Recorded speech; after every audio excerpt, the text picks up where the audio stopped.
இல்ல அப்படி இல்லை. திமுக எதிர்க்கிறதுல எவ்வளவு தூரம் உறுதித்தன்மையா இருக்கும்னா உங்களுக்கு தெரியும். தம்பி அண்ணாமலை சொல்லும்போது 53,000 அந்த அரசு பள்ளிக்கூடங்களை தவிர மீதியில எல்லாம் ஹிந்தி இருக்குங்க. அப்ப தனியார் பள்ளிகள் எல்லாம் ஹிந்தி இருக்கிறதுன்னா அதை அனுமதிச்சது யாருன்னு ஒரு கேள்வி வருதுல்ல. இந்த ரெண்டு கட்சி ஆட்சியாளர்கள் தானே.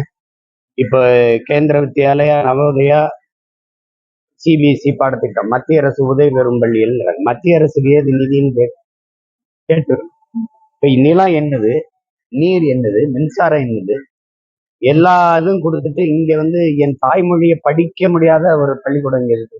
அதுக்கு வாய்ப்பு இல்லாத ஒரு பள்ளிக்கூடம். இதை எப்ப கேட்டு தடுத்து நிறுத்திருக்கணும். திடீர்னு இப்ப இந்தியை எதிர்க்கிறதுங்கிறது ஒரு தேர்தல் வரும்போது அதை தமிழ் மொழி மேல ஒரு பெரிய பற்று இருக்கிறமான்னு சொல்றேன். இந்த நாட்டுல இருந்த ஆட்சியாளர்கள் நீங்க ஆழ்ந்து பார்க்கணும். மொழி வழியே மாநிலங்கள் ஏன் பிரிக்கப்பட்டது, அதற்கான தேவையும் காரணமும் என்ன இருந்ததுன்னு நம்ம முதல்ல பார்க்கணும். அதற்கு பிறகு உலகமெங்கும் சின்ன சின்ன நாடுகள்ல கூட பல மொழிகள் ஆட்சி மொழியர். இந்தி மொழி பேசக்கூடிய மக்கள் தான் இந்தியா அப்படிங்கிறது இல்லை, இங்க இருந்தது இல்லை. முதல் இந்தியான்னு ஒரு நாடு இருந்தது இல்லை. பல மொழி பேசும் மக்கள், பல்வேறு மொழிவழி தேசிய இனங்கள் எல்லாம் வாழ்ந்து இருந்த போது வெள்ளக்காரர்களால் உருவாக்கப்பட்ட ஒரு கட்டமைப்பு தான் இது. இந்த நாடும் இந்த பேரும் இந்தியாங்கிற பேர். அதுல இந்தி பேசும் மக்களும் இருக்கிறாங்க. அப்ப இது என்ன பண்ணிருக்கணும், இந்தியா ஒரு பன்முகத்தன்மை கொண்ட ஒரு நாடு, தேச ஒற்றுமையும் இறையாண்மையும் கொண்ட ஒரு நாடா இருக்கணும்னா இந்த நாட்டுல இருக்கிற 22 மொழிகளும் ஆட்சி மொழியா இருந்தது, அதிகார மொழியா இருந்தது.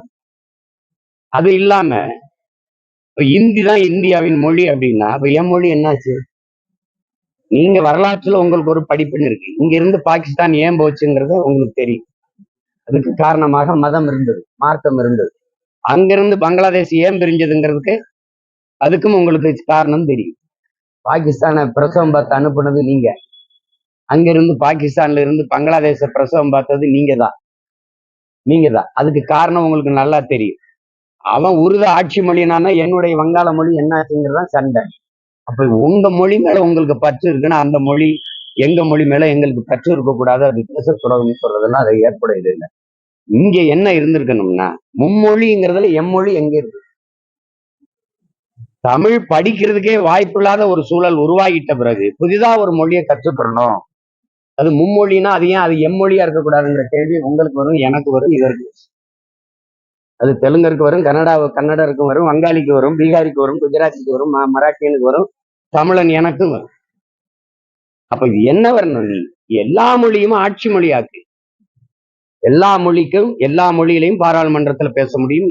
இப்ப விண்ணூர்தியிலிருந்து நான் பறந்து வரேன், சங்கமிச்சு தமிழ் வளர்த்த என் மண்ணுக்கு தலைநகர் தமிழ்நாட்டின் தலையிலிருந்து பறந்து வரும்போது ஹிந்தி இங்கிலீஷ் தான் அறிவிப்பு இருக்குங்களா? இது எப்படி இது? ஆனா மலேசியா, சிங்கப்பூர், அரபு நாடுகள் இருந்து நாங்க வரும்போது என் தாய்மொழியில அறிவிப்பு இருக்கும். இது எந்த மாதிரி? நான் ஆந்திராவுக்குள்ள பறக்குறேன்னா அங்க தெலுங்குல அறிவிப்பு இருக்கணும், கேரளாக்குள்ள பறக்குறேன்னா மலையாளத்துல அறிவிப்பு இருக்கணும். அதுதான் என் மொழிக்கு கொடுக்குற முன்னுரிமை. அப்பதான் ஒவ்வொரு குடிமகனுக்கும் இது ஏன் நாடுங்கிற பற்று வரும், உணர்வு வரும். அது இல்லாம நீ என் தாய்மொழியை படிக்க முடியாத சூழலை உருவாக்கி விட்டுக்கிட்டு மும்மொழின்னு ஹிந்தி படினா மும்மொழி அப்படிலாம் இல்லை, எந்த மொழியும் படிக்கலாம், அப்படி அதில் ஒண்ணும் இல்லையே.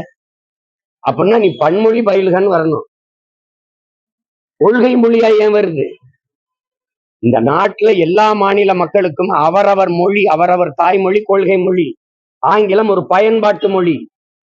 விரும்பினால் எம்மொழியும் கற்கலாம்ங்கிறதான் கொள்கையா இருக்க முடியும்.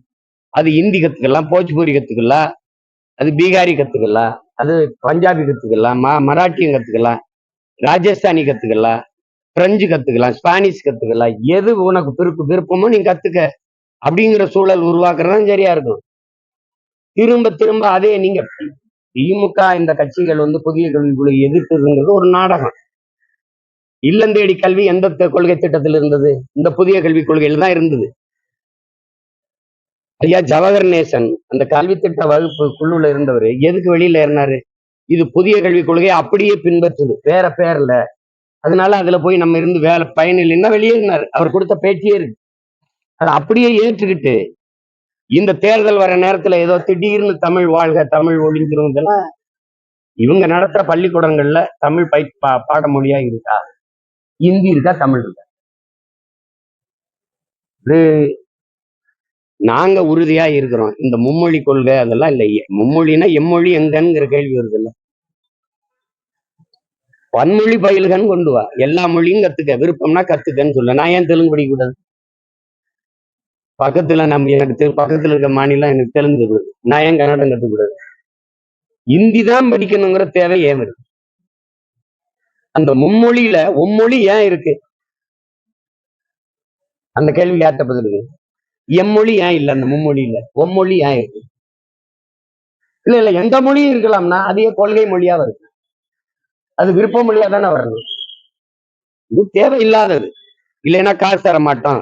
இல்லைன்னா கல்வி மாநில உரிமை. அதை எடுத்துக்கொண்டு வச்சுக்கிட்டு நீ அதிகாரம் பண்ணிட்டு இருக்கிறது நீ முதல்ல யாரு?